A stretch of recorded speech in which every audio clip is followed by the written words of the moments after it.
The love that you can have for another creature, especially one that's not even your same species, is pretty incredible. This is Paw Print, an animal rescue community, episode 36. I'm Harold Ree. And I'm Nancy Ree.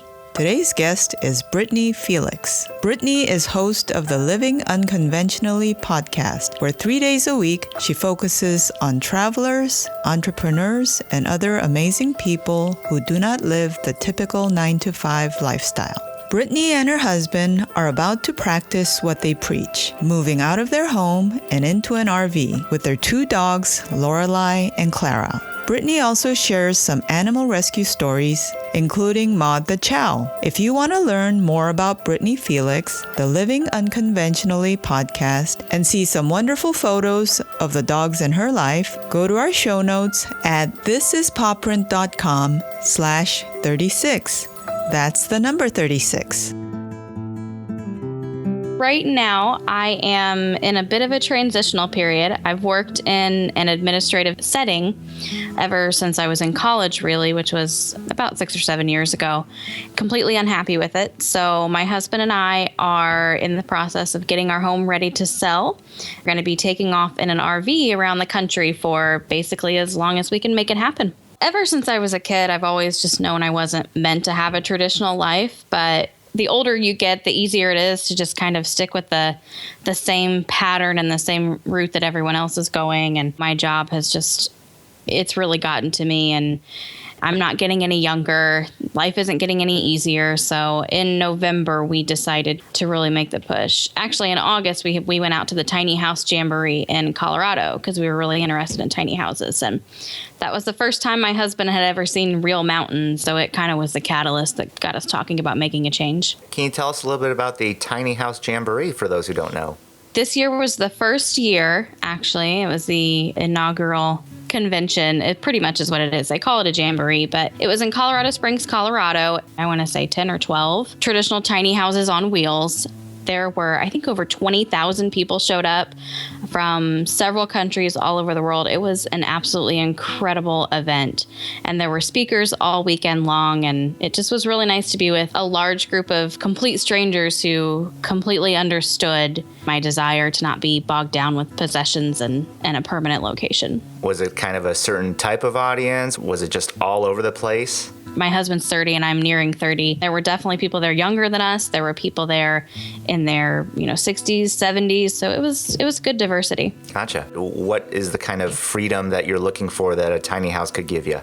You're living a much cheaper lifestyle and having the ability to, even though they're not exactly made to tow, having the ability to just pick up and move to a new location is amazing. I don't think I was ever meant to stay in one place. I've learned that in moving to multiple states and coming back. I don't think I'm meant to be stuck in any one location. I'm hearing a little bit of financial freedom, location flexibility. We have no clue what this next journey with the RV is going to teach us, but we really liked the idea of building our own home with our own hands to the exact specifications we wanted. Pretty cool to be able to say that you have built your own house. Sure. In some ways, through a new podcast that you've just launched, you're actually sort of documenting your journey. My podcast just launched on February 1st, and I actually feature weekly guests who have done what I'm in the process of doing. They've already quit their jobs. They've ditched a traditional lifestyle to travel full-time. And most of them travel the world, and some of them do travel around in an RV, and eventually I will have, people who live in tiny houses on there. And we just talk about the freedom that lifestyle offers, the challenges they face, the successes, and we also discuss how they make money when they travel, because money, unfortunately, is kind of what makes the world go around these days. So, what kinds of ideas have you heard as far as paying the bills? Mostly online type businesses, so social media marketing. We've had a lot of people that use different organizations to find work when they're abroad, and instead of maybe getting paid in actual money, they get free lodging and meals. And there are a lot of different ways to be creative about making money and not spending.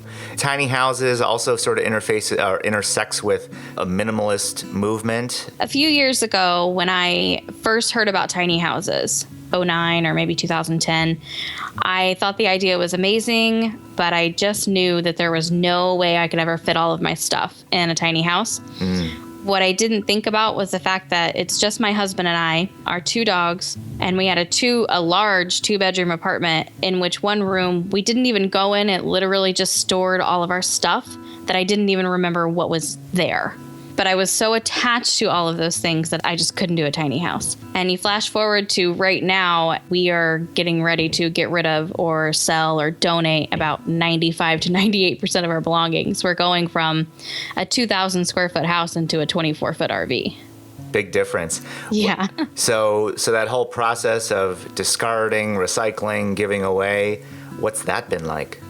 Well, right now we have just kind of been gathering everything together. I've got a group of my close girlfriends coming over in a few weeks, and I'm just going to let them take whatever they want. And we're going to be selling off some things. I have a problem with being sentimentally attached to things that maybe I shouldn't really be. So that's been a bit of an issue, but luckily with technology these days, I don't need a ton of photo albums. I can scan all the photos, and there are some things that we are going to keep but not be able to take on the road with us, but that's going to be limited to maybe just a couple of boxes that we'll store with a relative. Sounds like you've worked through all those issues, right? Or have you? There hasn't been anything that I've come to yet that I've just have really had a difficult time letting go of. Anything that is of true value to me or that someone has given me who's passed away, I'm not going to get rid of. But I don't have a lot like that. The most difficult thing will be getting rid of all of my Christmas decorations. I've had kind of this crazy obsession with Christmas ever since I was a little girl. I've always wanted a Christmas village, and my husband's grandfather passed away about 2 years ago, and they had this awesome village that's so large it actually, like the way I have to set it up in my house, it turns into 4 different villages. There's no way I'm going to have room for that anywhere, but it's going to be really hard for me to let go of. I don't know why. There's not really any logical explanation to it, but I don't like the idea of having my belongings out there and feeling like somebody else is having to take care of them for me or doing me a favor. Or if I have a friend that would just love to have it and would appreciate it as much as I would, I probably would give it to them. To me, that would be something that I'd find maybe that special person who'd be willing to keep it for you. I don't know. It just 20 years down the road, it's like, oh God, I just would cringe if you had to regret giving that stuff away. And that's where I'm at because, I'm a realist. I don't think we're going to be on the road forever. Even if we decide to escalate it and travel internationally, at some point we're probably going to settle down and maybe even have kids. And that's something that I would like to keep around for later in life. You have some interesting, or I would say amazing, animal rescue stories. Care to share?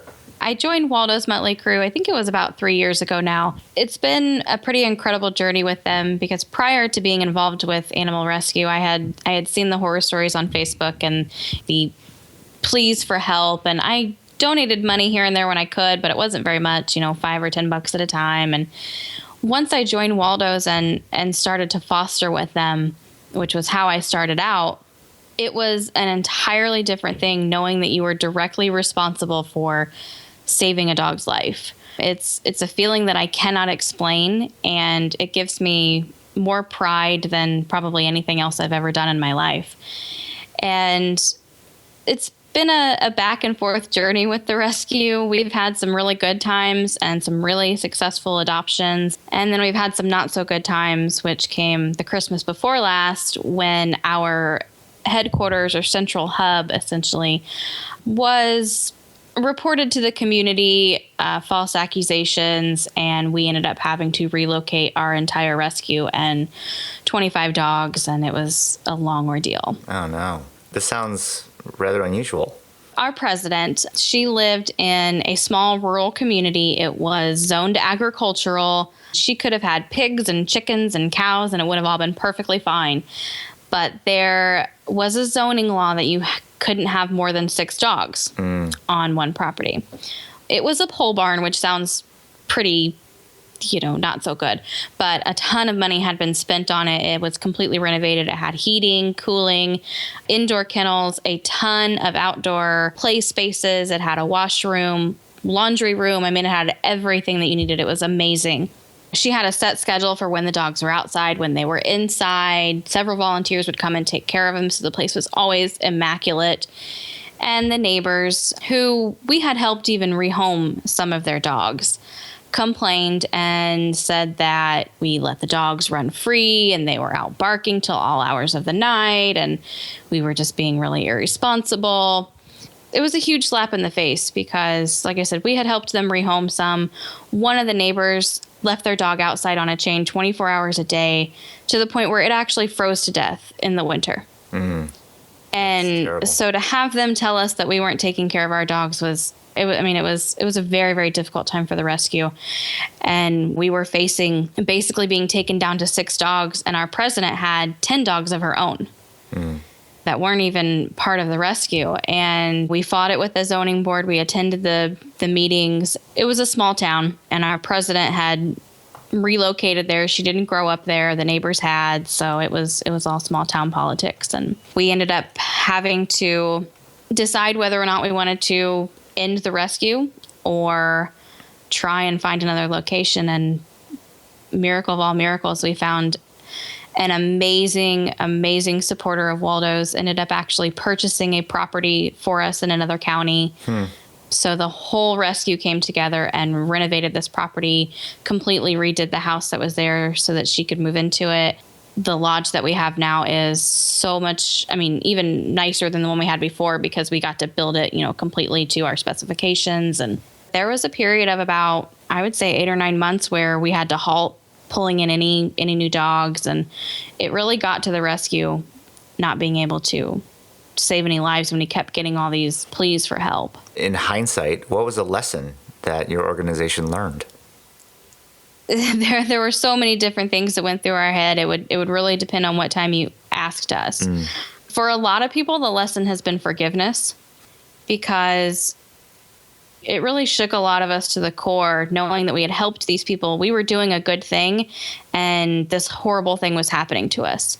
We just felt hopeless for a while, that no matter how much good we do, no matter how worthy our cause is, there are always going to be just awful people who don't want to support that. And so being able to continue going and really focusing on the fact that we're not here for human beings. We're here for the animals who can't help themselves. And it was really hard to bounce back from that. Luckily, we're at the point now where we've kind of let it go and we're continuing on stronger than ever. Where are you in general pulling these animals from? We live in the capital city, so Indianapolis. So we mostly get them from our animal control. They've got a great rescue coordinator there. She works tirelessly to try and find homes for the animals because they are a kill shelter, unfortunately, and it really gets to her, and so she works really hard with the local rescues to get them out of there. They have very, very strict standards for what dogs are adoptable. If they show even the slightest food aggression, which what stray dog, who's been on the streets for months and months is literally starving to death, isn't going to show that.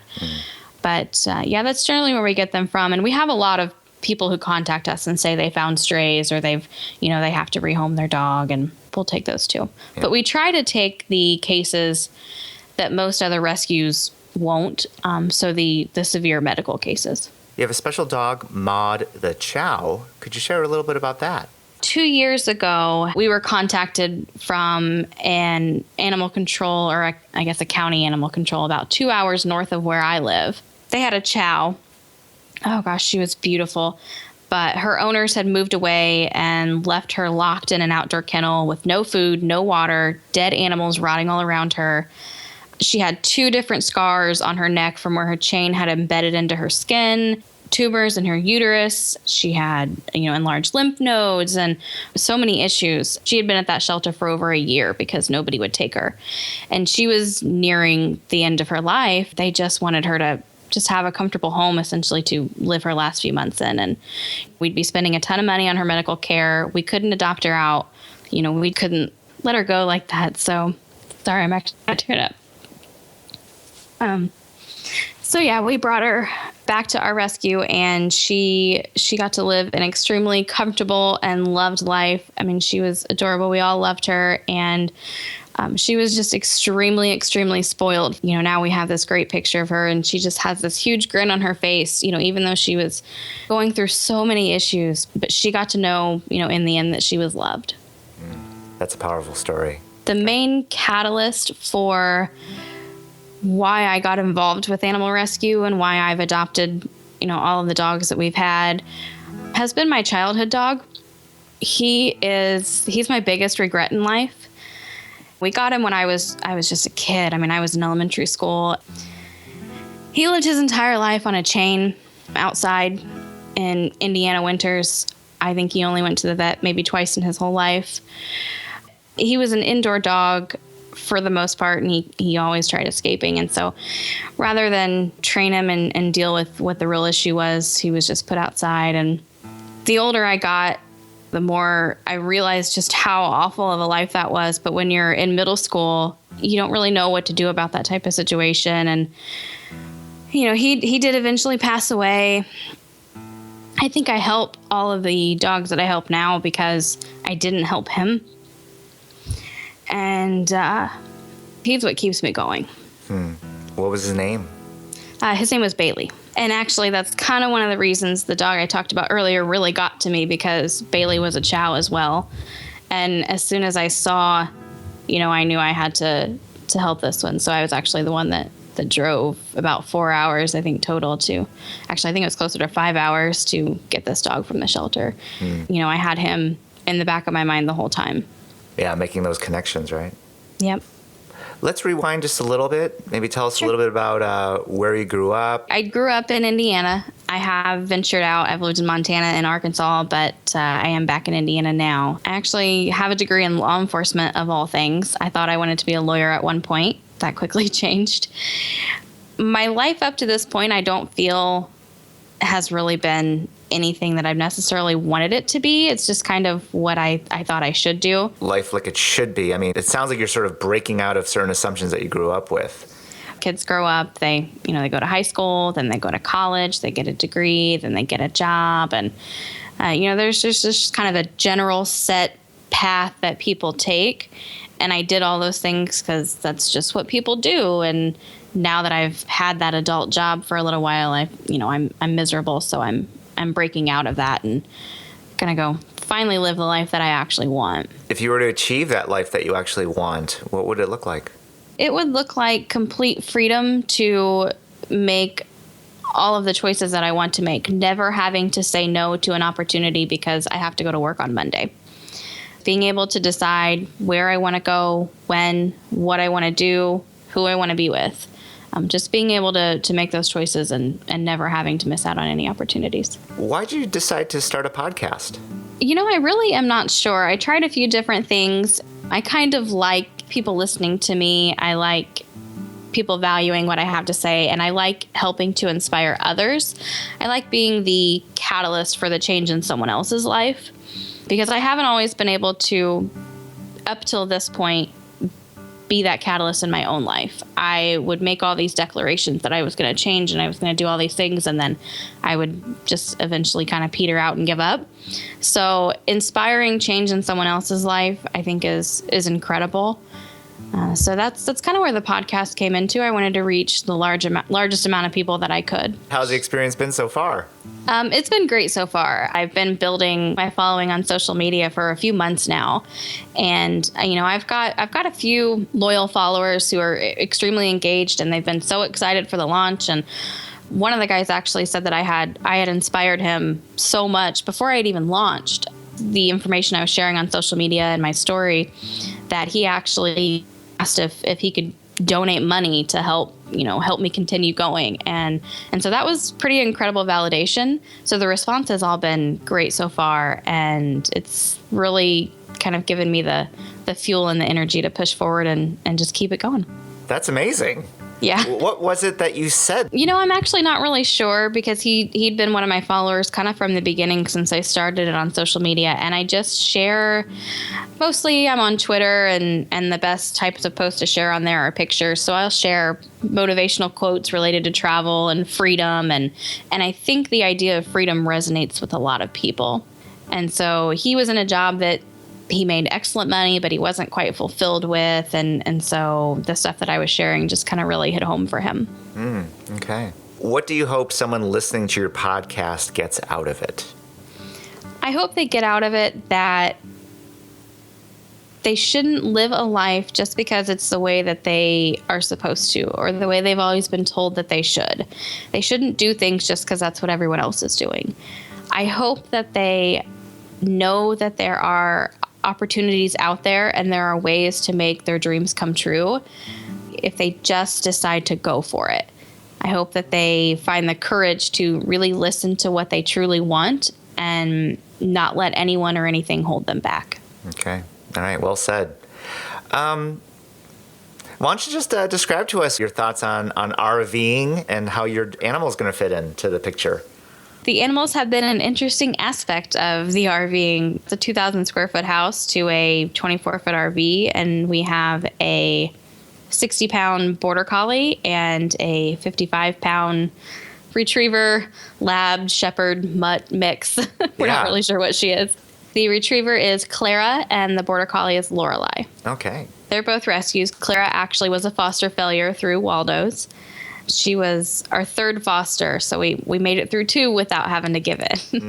I think we got to like dog 12 before we fostered. That's awesome. Yeah. Clara, when she came to us, she had lived outside her whole life on a chain. At that point, she was estimated to be about 2 or 3 years old. She was just so terrified of everything, and she could not get enough attention, understandably. But I mean, we basically had to train her on everything. She had never been in a car before. She didn't know what a couch was. She'd literally never been inside. We spent a lot of time working with her, and once she, came out of her shell, and after spending all that time bonding with her and getting her to trust us, seeing the way that she just was so in love with us, and we couldn't let her go. We're very outdoorsy people. The RV is pretty much just going to be shelter when the weather's bad and a place to sleep at night.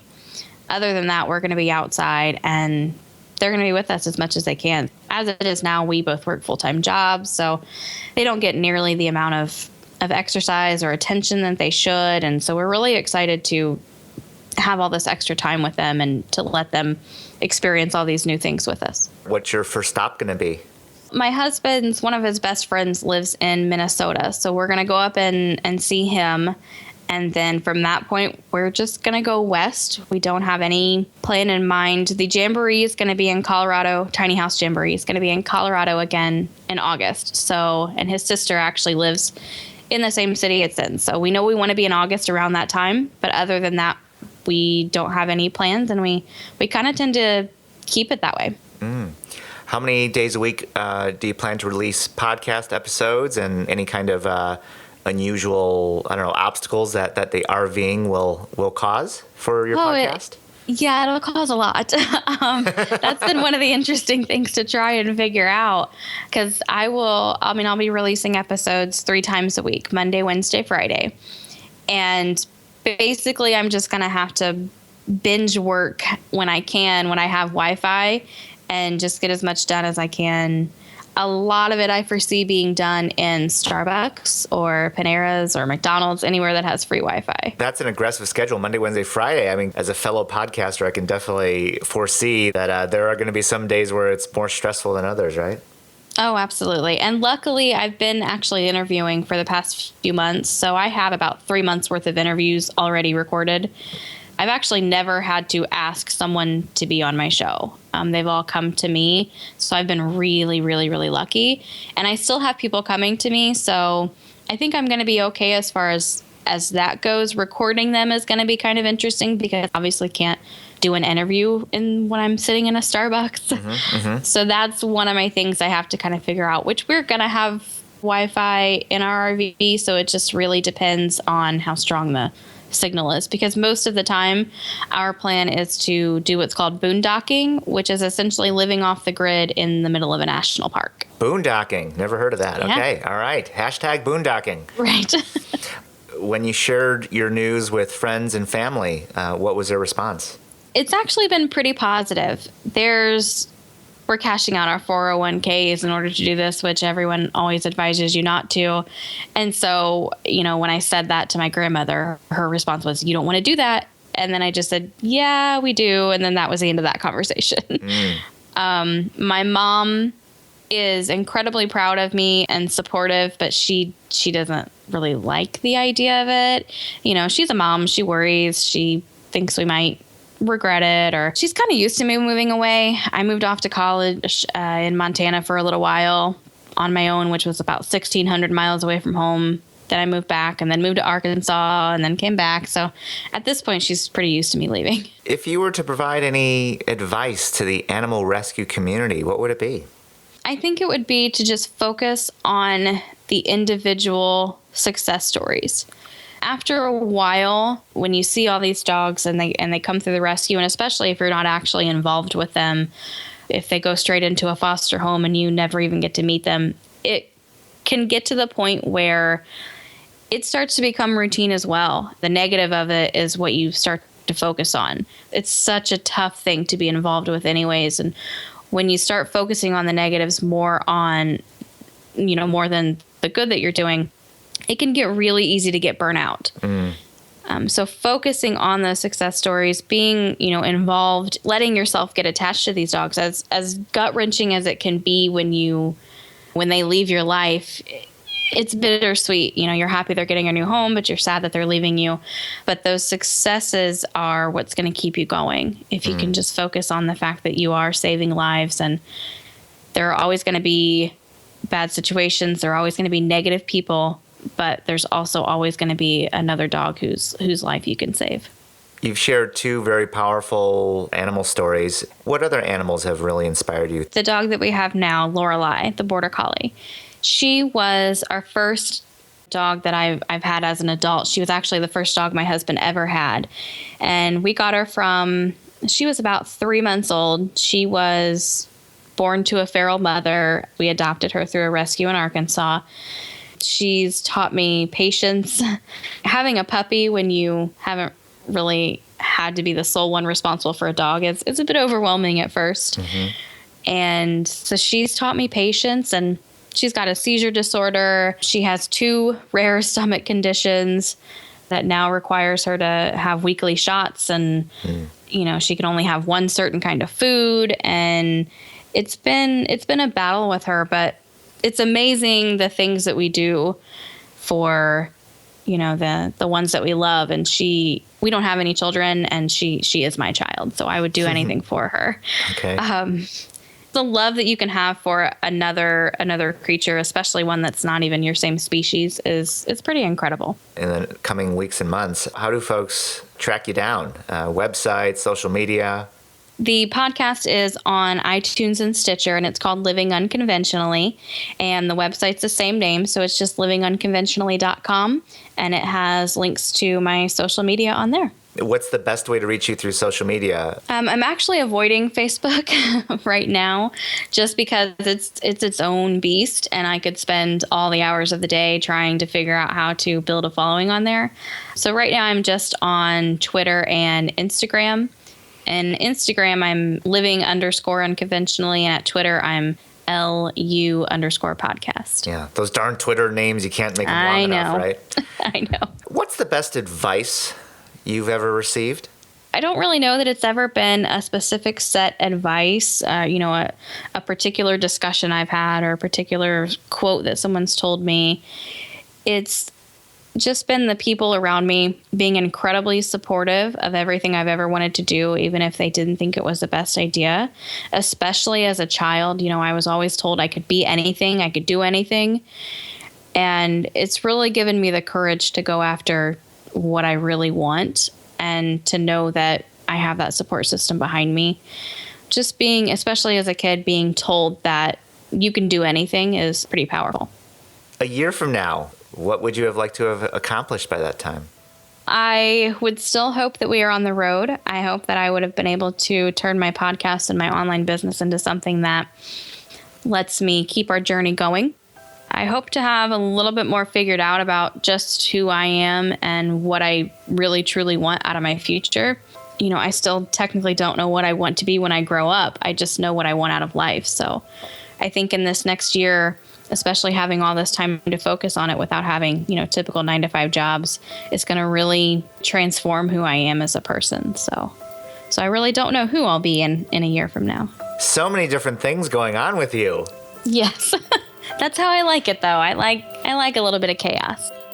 We want to say thank you to Britany Felix for sharing her story, and we want to wish the Felix family good luck as they prepare for their travels. If you want to learn more about Britany, the Living Unconventionally podcast, maybe a little bit about boondocking, you can go to our show notes at thisispawprint.com/36. If you want to find me or Nancy on social media, Facebook, Twitter, or Instagram, look for This Is Paw Print, all one word. If you'd like to nominate someone to be a guest on the Paw Print Animal Rescue podcast, send us an email at thisispawprint@gmail.com or go to our contact page, thisispawprint.com/contact. You can listen to other episodes of Paw Print on iTunes, SoundCloud, or Google Play Music. You can find Google Play Music on your computer or on Android phones. Make sure to click on subscribe or follow to get our latest episodes immediately. We want to say thank you to all of you, our listeners out there. We hope that this episode encourages you to take action. You can do that by dedicating some time, donating some money, or just volunteering a little love to an animal or support a friend who takes care of animals. You spread a positive message of love and peace by saving an animal.